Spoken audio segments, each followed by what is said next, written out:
Gabriel desmaiou na escola por causa de fome. E o que mais doeu em Paula não foi o susto. Foi perceber que ela estava trabalhando todos os dias.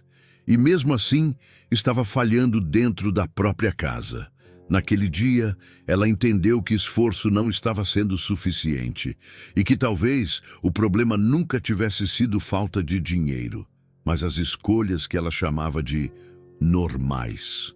Paula acordou antes do despertador tocar, como sempre. O quarto ainda estava escuro, apenas um fio de luz entrando pela fresta da cortina mal fechada. Ela ficou ali, olhos abertos, ouvindo a respiração pesada de André ao seu lado. Ele dormia com a boca entreaberta, um braço jogado sobre o travesseiro, alheio ao nó que já começava a se formar no estômago dela. Eram 5h40 da manhã. Paula deslizou para fora da cama sem fazer barulho, pisando na madeira fria do chão. A casa ainda dormia. André, os meninos, até o cachorro na área. Mas ela não. Ela nunca dormia o suficiente. Ou talvez dormisse, mas nunca acordasse descansada. Havia sempre uma lista mental rodando, uma conta pendente, uma preocupação mastigando o silêncio. Na cozinha, a luz fluorescente piscou 2 vezes antes de acender de vez. Paula encheu a chaleira, colocou no fogo e ficou ali parada, de costas para a pia, os braços cruzados sobre o peito. A geladeira zumbia baixinho. O relógio da parede fazia aquele tic-tac que ela já nem notava mais. Tudo igual, tudo no lugar. E mesmo assim, tudo errado. Ela pegou o celular que estava em cima da mesa, desbloqueou a tela e abriu o aplicativo do banco. Fez isso quase sem pensar, como quem coça uma ferida que não sara. O saldo piscou na tela. 347,52 alhos. Faltavam ainda 12 dias para o pagamento. Paula trancou a mandíbula, respirou fundo, guardou o celular de volta e serviu o café, mesmo sem vontade de tomar. 12 dias. 12 dias com R$ 347. 2 filhos, contas fixas, mercado pela metade e a sensação constante de que qualquer imprevisto, seria o empurrão final para o buraco. Ela tinha trabalhado a semana inteira, dobrado turno na loja 2 vezes, feito hora extra que nem foi paga direito ainda. E mesmo assim, ali estava, sentada na própria cozinha, calculando se dava para comprar frango ou se ia ter que esticar o macarrão mais uma vez.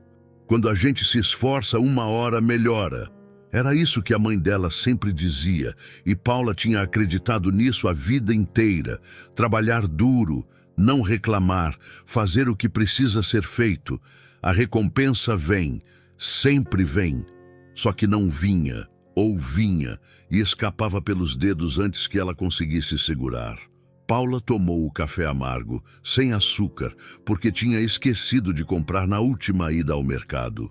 Olhou para a mesa. A toalha de plástico com flores desbotadas, o saleiro que precisava ser reabastecido, o bilhete da escola grudado com fita adesiva na geladeira. Reunião de pais, quinta-feira, 19 horas. Ela nem lembrava se tinha confirmado presença. Os passos de André ecoaram no corredor. Ele entrou na cozinha com o cabelo amassado, esfregando os olhos, vestindo a mesma calça de moletom que usava havia 3 dias. "Café já está pronto?"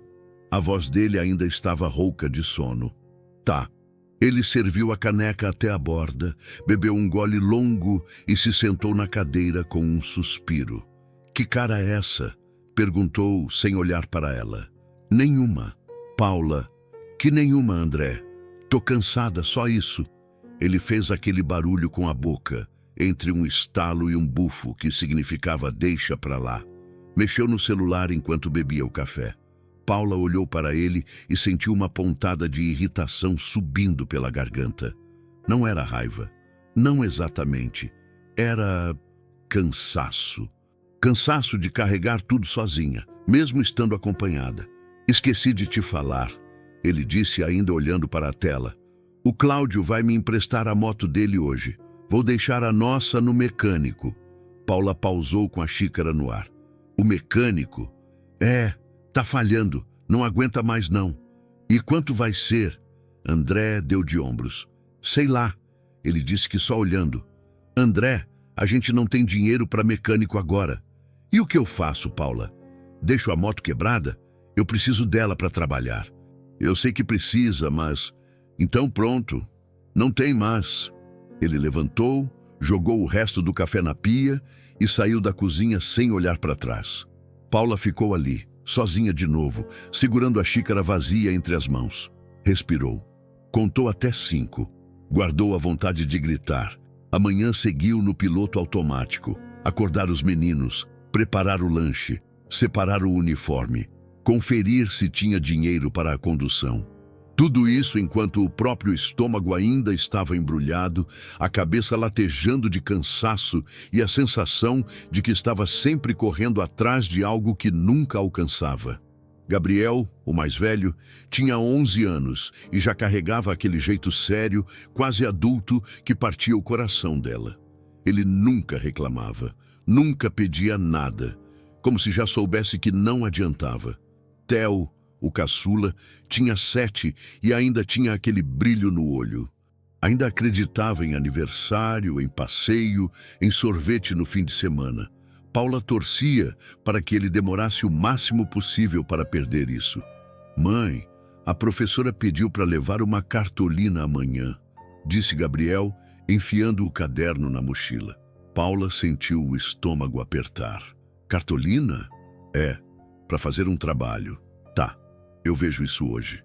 Eu vejo isso hoje. Tradução. Eu vou ter que tirar R$ 3 de algum lugar que eu não tenho. Ela beijou a testa dos dois, entregou as mochilas e os viu sair pela porta com o pai, que ia deixá-los na escola antes de ir trabalhar. A casa ficou em silêncio. E no silêncio, Paula desabou. Sentou no sofá, a cabeça entre as mãos, e deixou o peso de tudo cair de uma vez. Não chorou, já não chorava mais. Só ficou ali, respirando fundo, tentando juntar forças para mais um dia. Mais um dia empurrando a conta, mais um dia improvisando.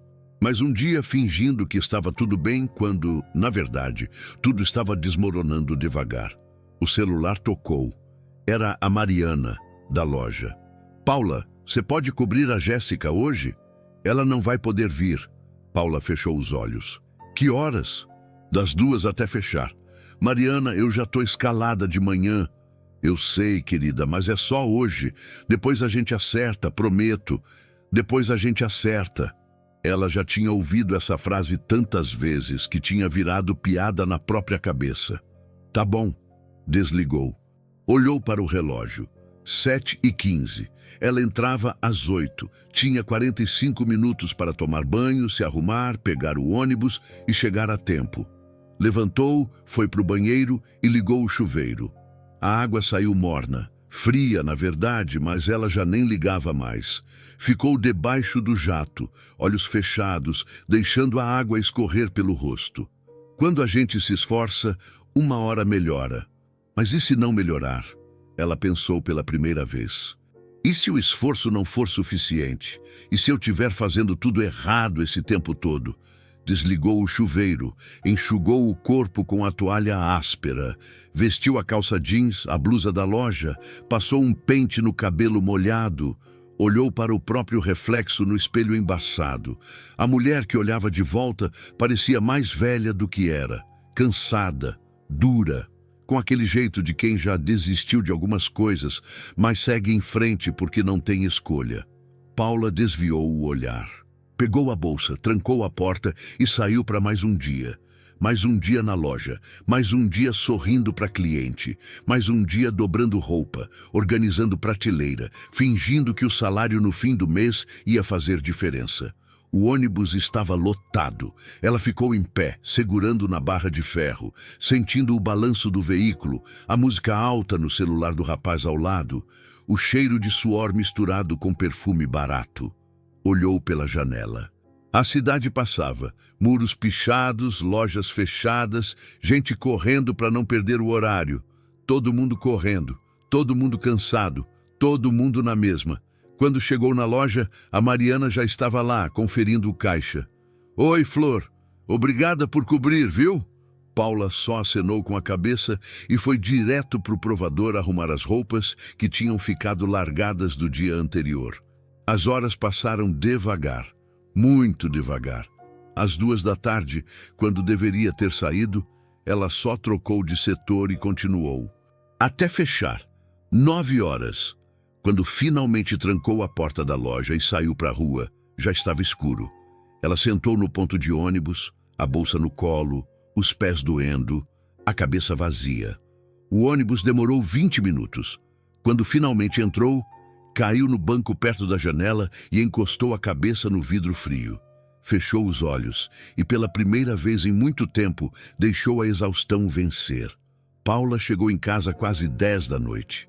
A casa estava acesa, barulho de televisão vindo da sala, cheiro de algo requentado no ar. Ela tirou os sapatos logo na entrada, largou a bolsa no chão e ficou parada ali por um instante, só respirando. Os pés latejavam, as costas doíam, mas era a cabeça que pesava mais. André estava no sofá, controle na mão, assistindo a algum jogo que ela nem se deu ao trabalho de identificar. Ele olhou por cima do ombro quando ela entrou. Demorou. Cobri turno, ela respondeu, a voz mais seca do que pretendia. Os meninos já jantaram, sobrou de um pouco. Paula foi direto para a cozinha sem responder. Na geladeira, encontrou o pote com arroz e feijão. Nem esquentou. Comeu ali mesmo, em pé, direto do pote, olhando para a parede. Mastigou devagar, engoliu sem sentir gosto. Quando terminou, lavou o pote, guardou e ficou parada na frente da pia, as mãos molhadas segurando a borda da bancada. Olhou pela janela. O quintal dos fundos estava escuro. Só o varal com as roupas que ela tinha esquecido de recolher de manhã. A voz de André veio da sala. Paula, vem cá. Ela enxugou as mãos no pano de prato e foi. Ele tinha desligado a TV e estava sentado com o celular na mão, o rosto sério. Senta aqui. Ela sentou na ponta do sofá, as mãos no colo, esperando. Já conhecia esse tom. Era o tom de temos que conversar. O tom que vinha antes de notícia ruim. André suspirou, passou a mão no cabelo e mostrou a tela do celular para ela. O mecânico mandou o orçamento, 450. Paula sentiu o ar fugir dos pulmões. 450? Tem que trocar a correia. Ajustar não sei o quê.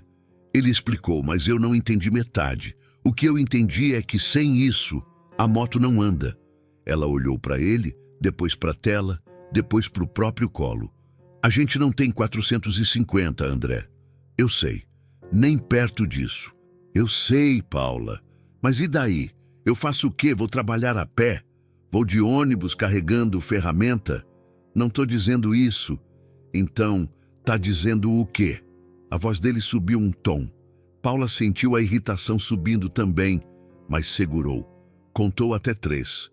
Tô dizendo que a gente precisa ver de onde vai sair esse dinheiro. Do mesmo lugar que sai tudo. De lugar nenhum. A gente vai ter que dar um jeito.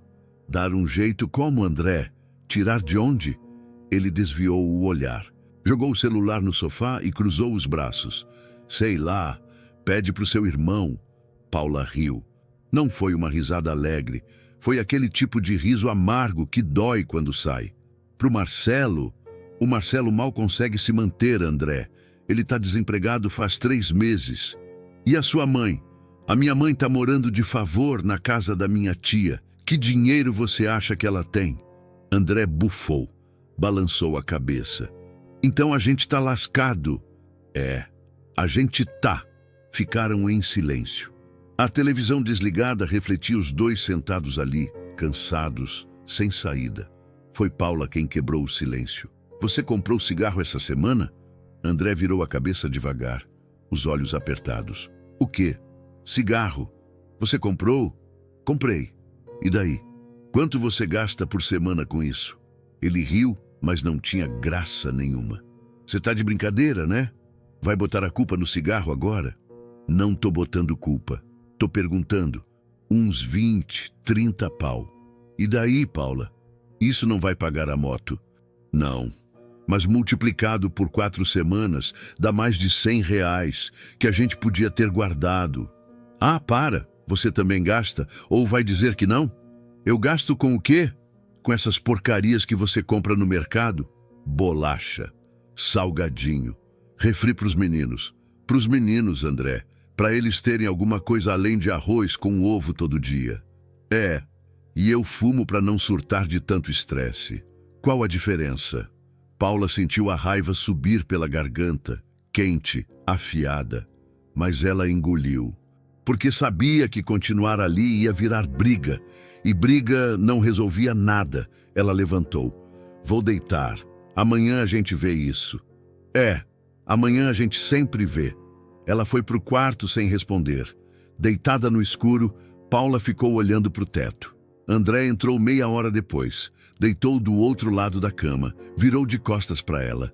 Nenhum dos dois falou boa noite. Ela fechou os olhos, mas o sono não veio. Só pensamento. R$ 450. Ela fez a conta de cabeça. Já deviam 120 do cartão, 80 da conta de luz, 60 da água, mais a feira, mais o gás que ia acabar essa semana. Não fechava, não ia fechar. E ia ser assim de novo no mês que vem, e no outro, sempre a mesma conta que não fecha, sempre a mesma correria, sempre a mesma sensação de estar pedalando, pedalando, pedalando e não sair do lugar. Ela virou de lado, puxou o lençol até o queixo. E foi nessa posição, encolhida, cansada, que o pensamento veio. E se a gente estiver fazendo tudo errado? No dia seguinte, Paula acordou com esse pensamento ainda grudado na cabeça.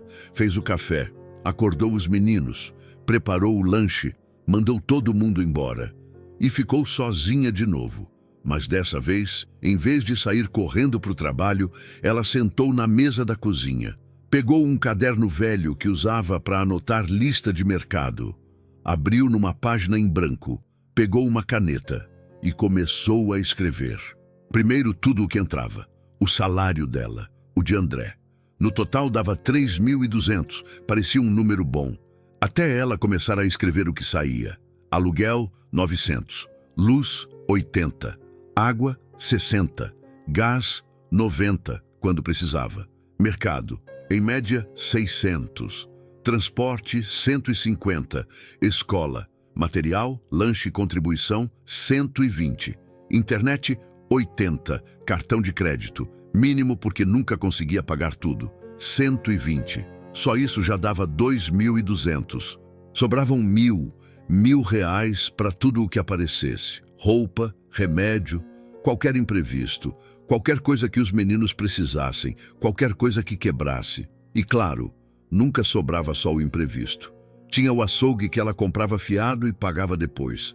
Tinha a farmácia. Tinha a feira da esquina, onde ela pegava fruta e acertava na semana seguinte. Tinha o cigarro do André. Tinha o lanche dela no trabalho. Tinha o sorvete que ela comprava para os meninos de vez em quando, porque não aguentava ver a cara deles quando passavam na frente da sorveteria. Tinha. E no fim do mês, não tinha nada. Paula olhou para a lista. Pela primeira vez, ela viu tudo junto, tudo escancarado. E pela primeira vez ela entendeu. Não era falta de dinheiro. Não exatamente. Era que o dinheiro escorria. E ela nem via por onde. Ela fechou o caderno devagar. Ficou ali sentada em silêncio, com a caneta ainda na mão. A casa estava quieta. Só o zumbido da geladeira, só o tic-tac do relógio. E foi ali, naquela cozinha que ela limpava todo dia, naquela mesa onde já tinham acontecido tantas brigas, tantos jantares apressados, tantas contas sem solução. Foi ali que algo mudou. Quando André voltou no fim da tarde, Paula ainda estava na cozinha. Ele estranhou. Você não foi trabalhar? Liguei. Disse que não estava bem. Tá doente? Não, só precisava ficar em casa hoje. Ele abriu a geladeira, pegou água, bebeu direto da garrafa. Olhou para ela de lado. Tá estranha. Senta aqui. Pra quê? Senta. André sentou desconfiado. Paula empurrou o caderno para frente dele. Olha isso. Ele olhou, leu, franziu a testa. O que é? É a nossa vida, André. Tudo o que entra e tudo o que sai. Olha direito. Ele olhou de novo, dessa vez mais devagar. E daí? Daí que a gente ganha 3.200 e gasta tudo. Tudo, André. Não sobra nada. E pior, a gente nem sabe direito onde vai. Eu sei onde vai. Vai para a conta, para o mercado, para as coisas que a gente precisa. E para o que a gente não precisa também. Ele ficou quieto. Paula respirou fundo. Eu não quero brigar. Eu só quero parar de viver assim. De mês em mês, correndo, sem saber se vai fechar. Eu tô cansada, André. Muito cansada. A voz dela falhou no final. Ela não chorou, mas quase. André olhou para ela. Pela primeira vez em muito tempo, ele realmente olhou. E o que você quer fazer? Eu quero que a gente converse. Que a gente decida junto, antes de gastar, antes de comprar, antes de falar. É só isso. Porque não é só isso. Nunca é só isso. Ele ficou em silêncio. Depois, devagar, acenou com a cabeça. Tá, a gente tenta. E foi só isso. Não teve música de fundo, não teve abraço emocionado, não teve promessa dramática. Foi só uma conversa. Simples, difícil, mas real. E pela primeira vez em anos, Paula sentiu que talvez, só talvez, desse para começar de novo. A mudança não veio no dia seguinte, nem na semana seguinte. Veio aos poucos, em pequenas decisões que doíam mais do que Paula imaginava. A primeira foi no supermercado. Ela estava com o carrinho na mão, Gabriel ao lado segurando a lista, Theo correndo entre as prateleiras como sempre fazia. Era sábado de manhã, o mercado cheio, aquele cheiro de pão saindo do forno misturado com produto de limpeza. Paula pegou o arroz, o feijão, o óleo, o básico, depois foi para o corredor dos biscoitos. Theo apareceu correndo segurando um pacote de bolacha recheada. Mãe, essa aqui é a melhor. Paula olhou. 6,50. Olhou para o carrinho, depois para a lista que tinha feito em casa com o André, naquela mesma mesa da cozinha onde tudo tinha começado a mudar. Bolacha recheada não estava na lista. Theo, bota de volta. Mas mãe, bota de volta. A gente vai levar a de maisena. É mais barato. Mas eu não gosto dessa. Eu sei, amor, mas é a que a gente pode levar hoje. O menino fez bico, segurou o pacote contra o peito. Só dessa vez, Paula sentou nos calcanhares, ficou na altura dele, segurou o rosto pequeno entre as mãos. Theo, escuta a mãe, a gente está tentando fazer diferente agora, tá? Para no futuro poder ter mais coisa. Mas agora a gente precisa escolher. E hoje a gente não pode levar essa. Ele não entendeu. Claro que não. Tinha 7 anos. Mas soltou o pacote mesmo assim e saiu arrastando os pés. Paula ficou ali, agachada no meio do corredor, olhando para o pacote de bolacha recheada como se fosse a coisa mais triste do mundo. Gabriel tocou no ombro dela. Mãe, tá tudo bem. Eu também gosto da de maisena. Ela levantou, passou a mão no cabelo dele, engoliu o nó na garganta. Obrigada, filho. No caixa, na hora de pagar, ela conferiu cada item, cada preço. Não jogou nada no carrinho por impulso. Não cedeu quando Theo pediu chiclete. Não pegou a promoção de refrigerante que estava baratinho. Pagou R$ 230, 30 a menos do que costumava gastar. Parecia pouco, mas não era. A segunda decisão doeu mais ainda. Foi na quinta-feira seguinte, quando a mãe de Paula ligou. Filha, você tem como me ajudar esse mês? Só com uns 50. A dona Marlene está cobrando a parte que eu devo da luz. Paula estava no ônibus voltando do trabalho. Encostou a cabeça no vidro. Mãe, eu sei que você está apertada também. Mas é só dessa vez. Mês que vem eu acerto com você. Paula fechou os olhos. Sempre era só dessa vez. Sempre era mês que vem eu acerto. E ela sempre dava, porque era a mãe dela, porque não conseguia dizer não, porque parecia desumano negar ajuda a quem te criou. Mas dessa vez, ela lembrou da conversa com André, lembrou do caderno, lembrou da promessa que tinha feito para si mesma. A casa vem primeiro. Mãe, eu não posso. Silêncio do outro lado. Como assim você não pode? Eu não tenho, mãe. A gente está apertado demais aqui. Se eu tirar 50 agora, a gente não fecha o mês. Mas Paula, mãe, eu sinto muito, de verdade, mas eu não posso. Ouviu a respiração pesada da mãe. Depois, a voz cortante. Tá bom, eu me viro. E desligou. Paula ficou com o celular na mão, o coração apertado, a culpa subindo pela garganta como Billy. Quase ligou de volta. Quase mandou mensagem dizendo que ia arranjar um jeito. Mas não mandou. Guardou o celular. Olhou pela janela. Respirou fundo. E deixou a culpa doer. Porque sabia que se cedesse agora, ia ceder sempre. E se cedesse sempre, nunca ia sobrar nada. A terceira decisão foi a mais estranha. Aconteceu numa tarde de domingo, quando André estava mexendo no celular e levantou a cabeça de repente. Paula, o Juninho chamou a gente para churrasco. Sábado que vem. Paula estava lavando louça. Parou, as mãos na espuma. Churrasco? É, na casa dele. Ele falou que é só levar bebida. Só levar bebida. Paula enxugou as mãos. Sentou na cadeira de frente para o André. Quanto a gente gasta quando vai nesses churrascos? Ele deu de ombros. Sei lá, uns 50, 60. Depende. 60 reais. É, mas é lazer, né? A gente também precisa se divertir. Paula ficou em silêncio. Olhou para a mesa, depois para ele. André, a gente combinou de decidir junto, lembra? Eu sei, mas 60 reais é quase metade do que sobra para a gente ter margem de respiro. Para qualquer coisa que aparecer.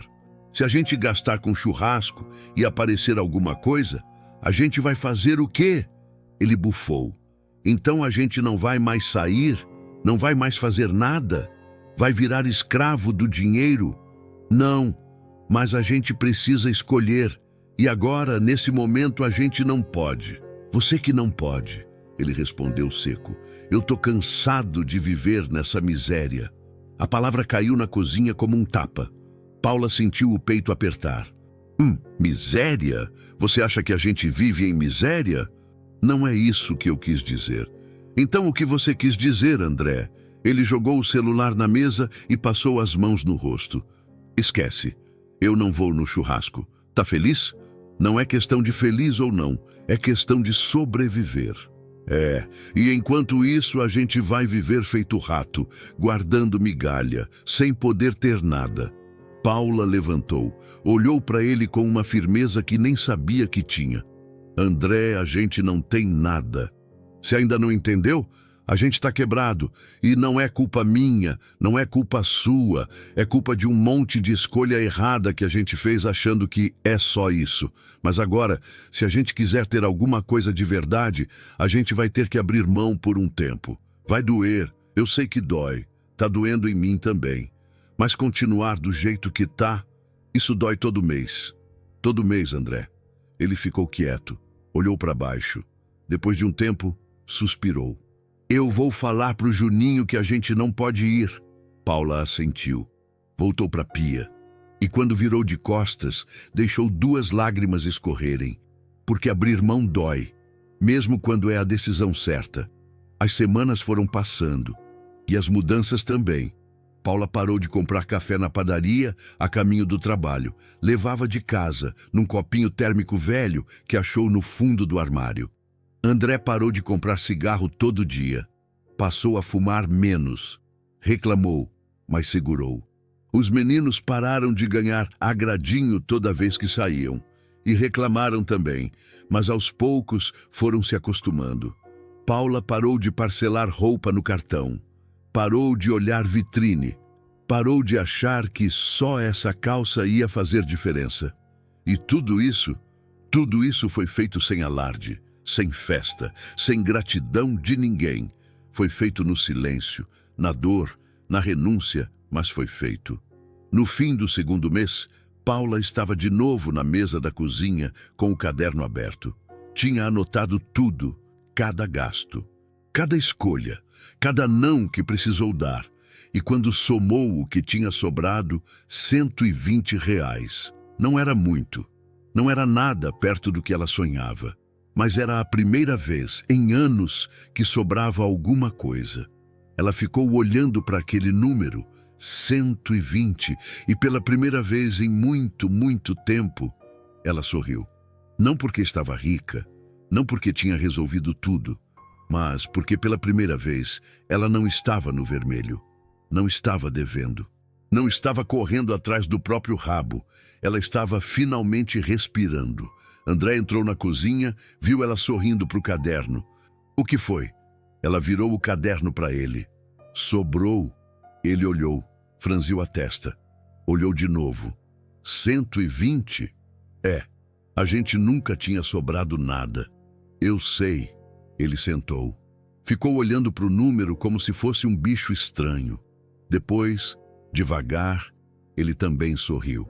A gente conseguiu. A gente conseguiu. E ali, naquela cozinha, com 120 reais de sobra e um futuro ainda incerto, eles sentiram pela primeira vez que talvez, só talvez, desse para ser diferente. Paula nunca tinha prestado atenção no cafezinho. Era só um cafezinho. R$ 3,50, todos os dias na padaria perto do trabalho antes de entrar. Um ritual, uma pausa, um respiro antes de encarar 8 horas em pé, dobrando roupa e fingindo simpatia para cliente mal educada. R$ 3,50. É só isso. Mas quando ela parou de comprar, quando começou a levar o café de casa naquele copinho térmico manchado, ela percebeu uma coisa. 3,50 vezes 20 dias úteis dava R$ 70. R$ 70 que sumiam todo mês sem que ela percebesse. E não era só o café. Foi num sábado à tarde que Paula resolveu fazer o que André chamou de loucura. Ela pegou o extrato do banco, não o resumo, o extrato completo, cada linha, cada gasto, desde o primeiro dia do mês até o último. Sentou na mesa da cozinha com uma caneta marca-texto e começou a marcar. Padaria, R$ 3,50. Padaria, R$ 3,50. Padaria, R$ 3,50. Farmácia, R$ 8,90. Chiclete e bala. Farmácia, R$ 12,00. Chocolate. Farmácia, R$ 6,50. Refrigerante. Mercadinho da esquina, R$ 5,00. Pão. Mercadinho, R$ 7,00. Bolacha. Mercadinho, R$ 4,50. Salgadinho. Aplicativo de transporte, R$ 12,00, uma vez que estava atrasada. Aplicativo de transporte, R$ 15,00, dia que choveu. Débito automático da academia do André, que ele não frequentava, fazia 3 meses, R$ 49,90. Assinatura de streaming que ninguém assistia mais, R$ 21,90. Paula foi marcando, linha por linha, gasto por gasto. No fim, somou tudo o que tinha marcado. R$ 240. Ela ficou olhando para aquele número, a caneta ainda na mão, o coração apertado. R$ 240 que tinham ido embora em coisas pequenas, coisas que na hora pareciam nada, coisas que eram só isso. André chegou e olhou por cima do ombro dela. Que bagunça é essa? É o extrato. Eu tô vendo, mas por que você tá marcando tudo? Para ver onde vai o dinheiro. Ele puxou a cadeira, sentou do lado dela, leu algumas linhas, franziu a testa. Eu não sabia que tinha débito da academia ainda. Pois é, eu também não. E essa assinatura aí, a gente nem usa mais isso. Eu sei. Ele ficou quieto. Olhou para a soma final que ela tinha escrito no cantinho da folha. 240? É? A gente gastou isso sem nem perceber? Paula assentiu. E isso é só o que está no extrato. Tem o que eu pago em dinheiro. O que você paga. O que a gente compra fiado e nem lembra. André passou a mão no cabelo. Soltou o ar devagar. A gente é muito burro. Paula deu um meio sorriso. Não é burrice, é costume. A gente foi acostumado a achar que essas coisas pequenas não importam. Mas importam. Importam muito. Ela pegou a caneta, circulou os débitos automáticos. Isso aqui a gente cancela, hoje. Hoje? Hoje, André, agora, enquanto a gente está vendo, porque se deixar para amanhã, a gente esquece. E mês que vem vai sair de novo. Ele pegou o celular, entrou no aplicativo da academia, cancelou, entrou no streaming, cancelou também. Pronto, pronto. Paula riscou as linhas no papel com um traço grosso. E pela primeira vez, ela sentiu que estava no controle. Não do dinheiro, mas das próprias escolhas. Mas a parte mais difícil ainda estava por vir. Foi na semana seguinte, quando Paula estava voltando do trabalho e passou na frente da loja de roupas, onde sempre parava para olhar vitrine. Tinha um vestido na manequim, azul marinho, simples, bonito, nada extravagante. Ela parou, olhou de novo, entrou. A vendedora veio logo, sorridente. Quer experimentar? Paula hesitou. Quanto tá? 89. Mas parcelamos em 3 sem juros. 3 vezes de 29. Paula olhou para o vestido. Imaginou ela usando. Imaginou André vendo ela arrumada. Imaginou saindo, indo num lugar bonito, sentindo-se bem consigo mesma. Fazia tanto tempo que ela não comprava nada para ela. Tanto tempo que ela não se sentia bonita. Vou experimentar. Foi para o provador. Vestiu. Olhou no espelho. Ficava bem. Ficava muito bem. E por um momento ela se viu como a mulher que queria ser. Não a que estava cansada, acabada, cheia de contas, mas a outra, a que ainda existia, em algum lugar lá dentro. Tirou o vestido. Ficou parada ali, só de calcinha e sutiã, segurando o tecido azul entre as mãos. Pensou no extrato. Pensou nos R$ 240 que tinham sumido sem ela perceber. Pensou no caderno. Pensou no combinado. Pensou em quantas vezes ela já tinha feito isso. É só isso? É só uma vez. Eu mereço. E merecia. Claro que merecia. Mas merecer não pagava conta. Paula vestiu a própria roupa de volta. Pendurou o vestido no cabide. Saiu do provador. A vendedora veio animada. E aí, ficou lindo, né? Ficou, mas não vou levar não. Tem certeza? Posso segurar para você até amanhã. Não precisa. Obrigada. Saiu da loja rápido antes que mudasse de ideia. Andou até o ponto de ônibus com o peito apertado. Sentou. Ficou olhando para as próprias mãos e chorou. Não porque não comprou o vestido, mas porque doía. Doía abrir mão. Doía escolher. Doía ter que pensar 1000 vezes antes de gastar R$ 89 consigo mesma. Doía ser adulta, ser responsável. Ser a que segura a casa. O ônibus chegou. Ela enxugou o rosto. Entrou, sentou perto da janela. E no caminho para casa, ela fez uma promessa para si mesma. Um dia ela ia voltar naquela loja e ia comprar um vestido, sem culpa, sem medo, sem precisar parcelar. Mas não era ainda não. No fim do 3º mês, Paula e André estavam de novo na mesa da cozinha. Dessa vez, com uma novidade. Tinham sobrado R$ 210. André olhou para o caderno incrédulo. 210? É. Mas como? A gente nem ganhou mais. Paula sorriu. A gente só parou de perder. Ela virou o caderno, mostrou as contas. Olha, a gente cortou os débitos automáticos, R$ 71 a menos. A gente parou de comprar besteira no mercadinho, mais uns 50. Eu parei com o café da padaria, 70. Você reduziu o cigarro, uns 40. A gente parou de pedir comida no fim de semana, mais 60 fácil. André foi acompanhando com o dedo. E a gente nem sentiu falta de tanta coisa assim. Pois é, no começo doeu, mas agora a gente se acostumou. Ele ficou olhando para o número, 210. Depois olhou para ela. E agora? A gente faz o que com isso? Paula já tinha pensado nisso. A gente guarda, num lugar que a gente não mexa. Nem para emergência, a não ser que seja realmente emergência. E qual é o plano? O plano é juntar, até ter uma reserva. Porque da próxima vez que a moto quebrar, ou o Theo precisar de remédio, ou aparecer qualquer coisa, a gente não vai ter que entrar em desespero. A gente vai ter de onde tirar. André ficou quieto. Depois assentiu devagar. Faz sentido? Faz.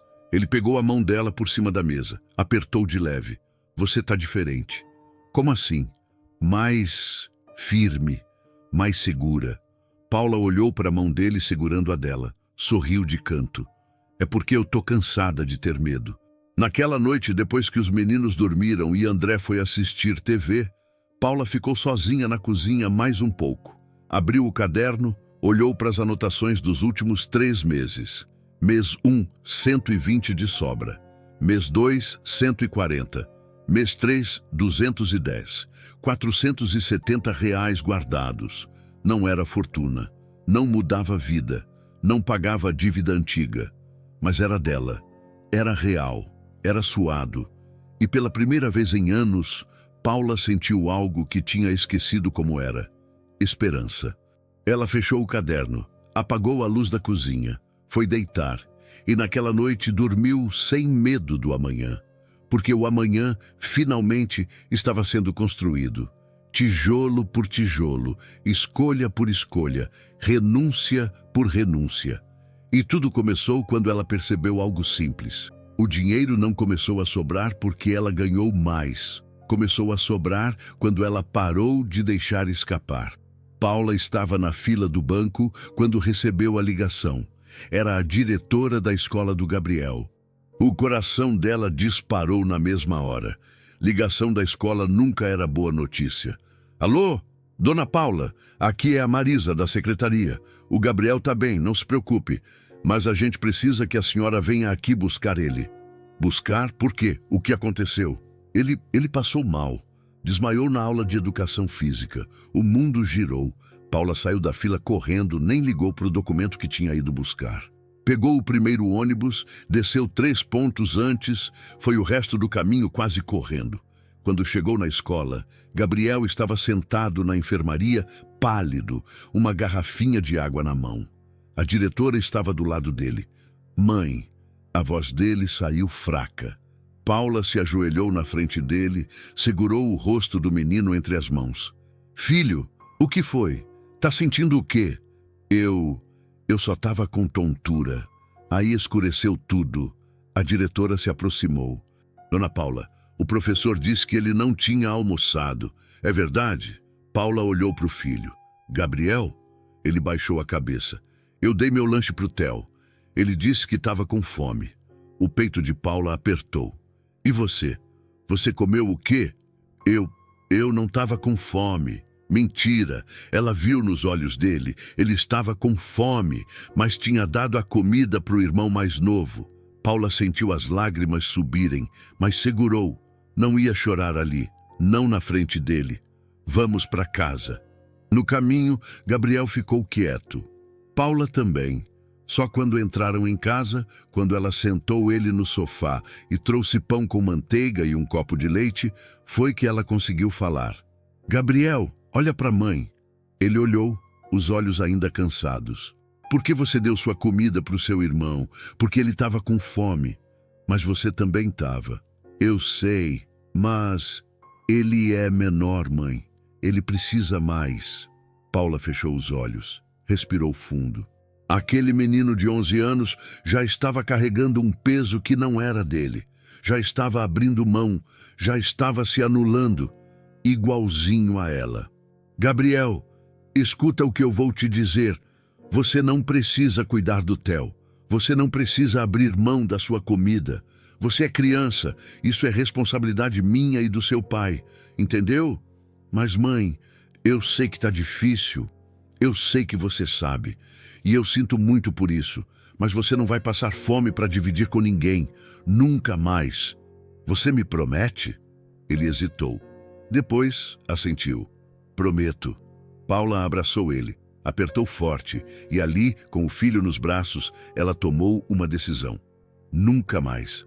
Nunca mais os meninos iam sentir falta, nunca mais iam carregar culpa, nunca mais iam abrir mão do básico porque a mãe não estava conseguindo dar conta, nunca mais.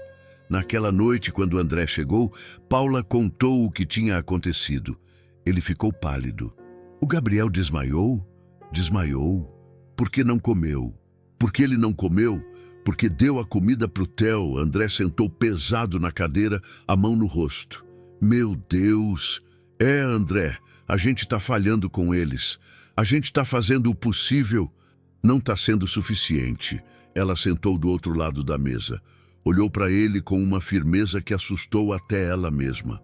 André, a gente precisa mudar, de verdade, não só cortar besteira. A gente precisa repensar tudo. Repensar como? A gente precisa sair dessa casa. Ele arregalou os olhos. Mas sair? Paula engoliu seco. Não era coragem o que ela sentia, era medo. Medo de mudar, medo de errar, medo de dar um passo maior que a perna, mas medo maior ainda de continuar como estava. Esse aluguel está nos matando. R$ 900 por mês num lugar que nem é nosso. A gente precisa de um lugar mais barato, mesmo que seja menor, mesmo que seja mais longe. Paula, os meninos estudam aqui perto. E a gente muda eles de escola se for preciso. André, o Gabriel desmaiou de fome hoje. De fome. Você entende isso? A gente não pode continuar fingindo que está tudo bem. Ele ficou em silêncio. Paula continuou. E tem outra coisa. Eu vou procurar um trabalho melhor. Ou um segundo emprego. Alguma coisa. Porque ficar só nessa loja, ganhando o que eu ganho, não vai mudar nada. E eu? Você também. A gente precisa correr atrás. Os dois. Não dá mais para ficar esperando sobrar. A gente precisa fazer sobrar.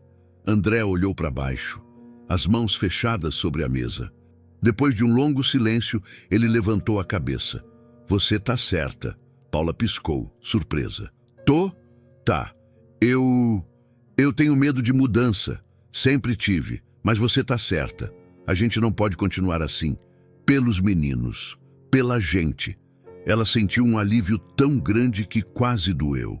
Então a gente vai fazer isso juntos? Ele estendeu a mão por cima da mesa. Juntos. Ela segurou a mão dele. E pela primeira vez em muito tempo, eles eram um time de verdade. Os meses seguintes foram de mudança. Mudança de verdade. Paula começou a procurar emprego. Mandou currículo, fez entrevista, foi rejeitada 3 vezes. Na 4ª, conseguiu. Numa loja maior, no centro. Salário R$ 200 a mais. Parecia pouco, mas não era. André conseguiu uns bicos de final de semana. Conserto de moto, instalação elétrica.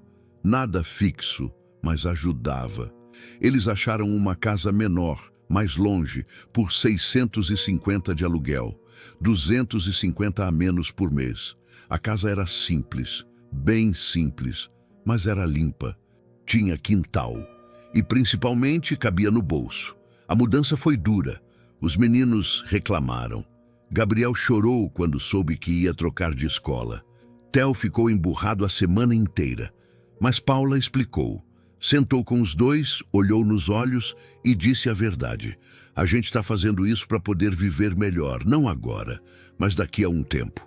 Vocês confiam na mãe? Gabriel limpou as lágrimas e assentiu. Theo demorou mais. Mas no fim, também disse que sim. E eles se mudaram. No primeiro mês na casa nova, Paula fez as contas. Com o aluguel mais barato, o salário maior e os bicos do André, eles tinham sobrado, pela primeira vez, R$ 520. 520. Ela olhou para o caderno e quase não acreditou. André chegou, viu a cara dela e perguntou. O que foi? Sobrou 520. 520? Ele sentou. Olhou para o número. A gente nunca teve tanto sobrando. Nunca. Ele ficou quieto. Depois perguntou. E agora? Paula já sabia a resposta. Agora a gente guarda e continua. Mês que vem, a gente guarda de novo. E no outro. Até ter uma reserva de verdade. Até poder respirar sem medo. E se aparecer alguma coisa? Se aparecer, a gente usa. Mas só se for realmente necessário. Emergência de verdade. Não é só isso. Emergência mesmo. André concordou e eles guardaram. 6 meses depois, Paula estava na mesma mesa da cozinha. Só que agora era outra cozinha, menor, mais simples, mas que era deles de um jeito que a outra nunca foi. Ela abriu o caderno. Somou tudo o que tinham guardado. R$ 3.400. 3.400. Ela ficou olhando para aquele número como se fosse irreal. Nunca Em toda a vida adulta dela, ela tinha tido R$ 3.400 guardados. Nunca. E não tinha sido sorte, não tinha sido milagre, não tinha sido ajuda de ninguém, tinha sido escolha, renúncia, disciplina, dor. Tinha sido dizer não quando queria dizer sim, abrir mão quando queria ter, segurar quando queria gastar. Tinha sido aceitar viver com menos por um tempo, baixar o padrão, engolir o orgulho, aguentar o julgamento. A mãe dela tinha parado de falar com ela por 2 semanas quando soube da mudança. Desceu na vida, ela disse, como se vida fosse medida pelo tamanho da casa. Mas Paula não ligou, porque pela primeira vez ela não estava afundada, não estava desesperada, não estava no limite. Pela primeira vez ela estava construindo. Foi numa tarde de domingo que Gabriel veio até ela. Mãe! Oi, filho. Posso te fazer uma pergunta?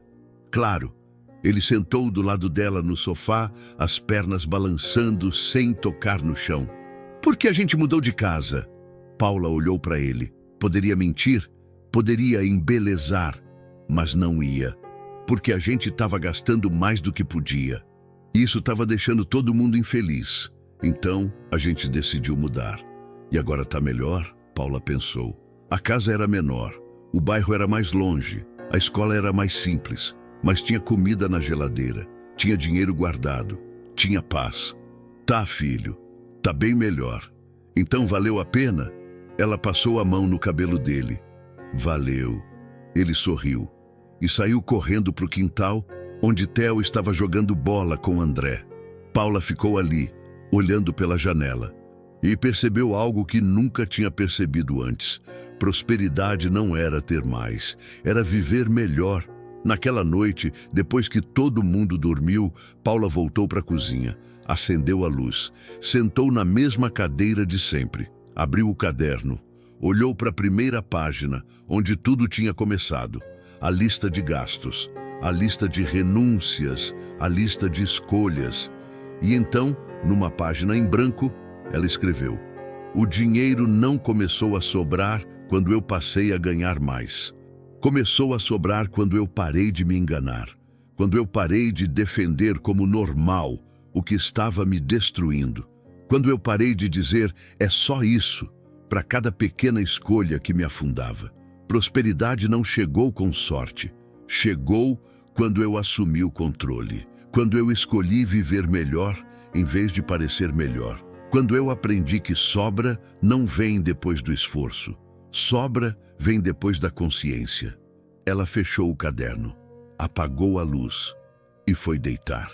E naquela noite, pela primeira vez em anos, Paula dormiu inteira, sem medo, sem culpa, sem desespero, porque ela tinha entendido finalmente a verdade que mudou tudo.